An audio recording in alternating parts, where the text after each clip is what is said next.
All right, now to Southern California. A black family is speaking out as they get ready to reclaim oceanfront property taken from their ancestors nearly a century ago. 60 Minutes Plus correspondent Wes Lowery reports. Anthony's great-great-grandparents once owned a popular resort along this beachfront. They probably would have had the resort right there. When we brought him here last month, it was just the second time he'd ever visited in person.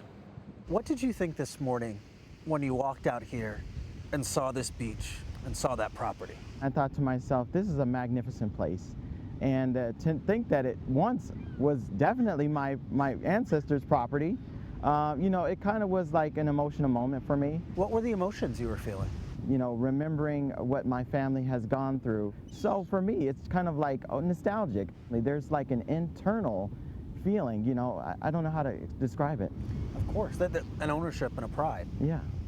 It was along this sandy stretch that two 33 by 100 square foot plots were once owned by Willa and Charles Bruce, entrepreneurs who arrived here from New Mexico in the early 1900s, among a wave of black Americans who'd migrated to California from across the country. Charles worked as a dining car chef on the train between LA and Salt Lake City, while Willa owned and managed their resort, known as Bruce's Beach, which was among the first oceanfront properties here that was owned by and servicing black residents. It was a pop-up tent affair when they first opened. Dr. Allison Rose Jefferson is a historian who has spent years researching the history of black Americans in California beach towns like this one. This was an opportunity for a leisure business to provide services to African Americans who wanted to come to the beach.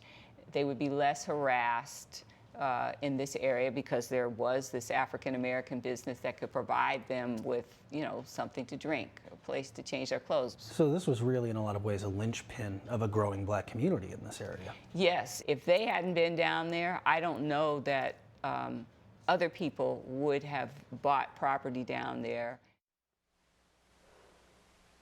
So joining us now to talk a little bit more about the 60 Minutes Plus piece is correspondent Wes Lowery. Wes, thank you so much for joining us. I think this story is so incredibly fascinating.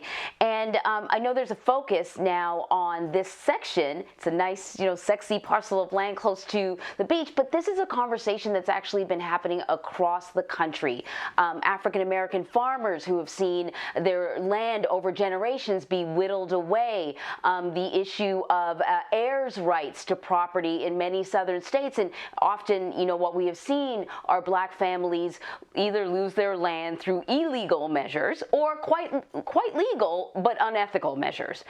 So I'm wondering about how, you know, the broader implications of this lawsuit, and if they get their land back, you know, what it will mean not just for them but across the country.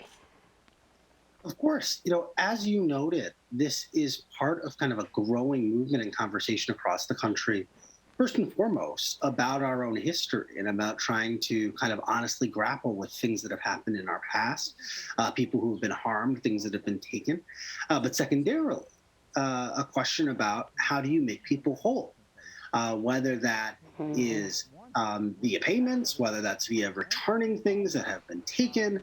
How do you acknowledge history that isn't the most fun or doesn't make us look the best, but that is important to understand? And so all of these elements are playing out in Bruce's Beach. And I'll be honest, one of the things that was interesting in this case was not just the steps forward, but also some of the resistance to these efforts. I think that sometimes we like to think, well, we've made so much progress and everyone's on the same page and X, Y, and Z. But in this case, it was very interesting to watch and to look at some of the resistance from local residents to the idea of giving the land back. And you start to see how some of this stuff might have happened in the first place. Yeah, that's a very fascinating question about how do you make people whole. Because what we're talking about now is the possibility of intergenerational wealth that's cut off at the knees. We have no idea where these descendants might be if they had, you know, had access to the money that was generated either by the land or by the resort. Maybe they would have been the ones creating bitcoins and investing, or, you know, sort of Silicon Valley titans, because they would have been able to go to great schools or or any of that stuff. And not saying that they may be now as well too. There are a lot of descendants, but you sat down with a historian to talk about the significance of the resort property that was there. What did it mean to the community at the time? So the point you raised, I think, is important. The state senator we talked to in the piece said, the Bruces could have been the Hiltons or the Kennedys or the Hearst, right? We had no idea what would have happened if they hadn't been cut off that way.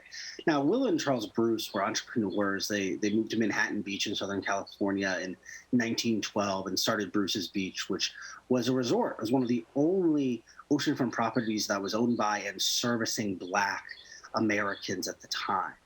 This was a place where Black people could come and surf, swim, cook out. They could use the bathhouses to wash the sand off of them, which at the time was not something they could do at any of the white-owned bathhouses. And so this really was an important spot, an important place. In some ways, it might feel almost frivolous to think about a fight over the beach, but you have to remember that the debate or the discussion around Black personhood and citizenry, right? The idea that Black Americans should be able to enjoy the full American experience, which means getting to learn to surf, which means getting to enjoy the beach in Southern California when it's beautiful. And so this was something that was really important.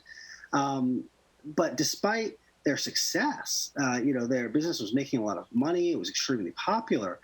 The town at the time, the city at the time, still in its early development, was very uncomfortable that there were people, prominent business owners, who wanted to keep Manhattan Beach white only, did not like the fact that this business was attracting Black people to the area. And so they came under attack by racist harassment. Mattress was burned under their house. There were people who were they're hiring constables to keep their beachgoers from being able to access the beach.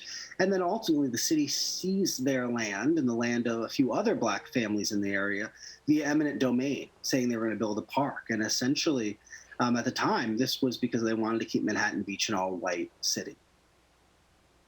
Just really, really quickly, Wes, what do the descendants plan to do with the land? So right now they're still having a conversation about it, but there's a chance they may lease the land back to the county, that there might not even be a big change on what's happening on the property, but rather now they'd be able to be paid for the way the county is using the land. I love it. Well, I got to tell you, every time I see the picture of the original owners, the Bruces there, I keep thinking, what a classy looking couple. Makes me feel good just to look at the picture. Wes, thank you. Thank you so much, Wes. Of course, thank you.